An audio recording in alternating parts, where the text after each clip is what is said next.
মুক্তিযোদ্ধাদের সন্তান পর্যন্ত যারা আছে তারা কোটা সিস্টেমে যেটা করেছিল, that was very good, nice.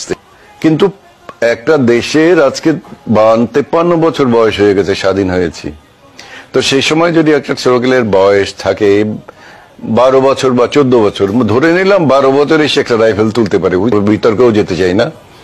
আমার কথা হচ্ছে যে 12 বছরও যদি ধরা হয় তার বয়স, তাহলে আজকে 53 আর 12 কত হয়? 65। 65 বছরের বয়সের লোকটা তো স্কুল কলেজে ভর্তি হওয়ার জন্য বা সরকারি চাকরি করার জন্য 65 বছর ভর্তিতে সে যাবে না। কাজে এরা যারা এই কোটাটাকে রাখতে চাচ্ছে তারা তো মুক্তিযোদ্ধাদের জন্য রাখতে চাচ্ছে না, তারা নিজস্ব স্বার্থের জন্য রাখতে চাচ্ছে। কারণ মৃত্যু কোনো হিসেবেই তো মুক্তিযোদ্ধাদের জন্য এটা পড়ে না। তার সন্তানদের জন্য যদি দিতে চাও, সেই সন্তানরা প্রায় দেখা যাবে যে সত্যিকার ভাবে যদি একজন আমরা ধরতে চাই যে 20 বছর বা 22 বছর, তাহলে 50 আর 20 70 বছর, 70 বছরের ছেলের যদি বাবা হয় তাহলে ছেলের বয়স হয়ে যাবে 40 বছর বা 45 বছর বয়স।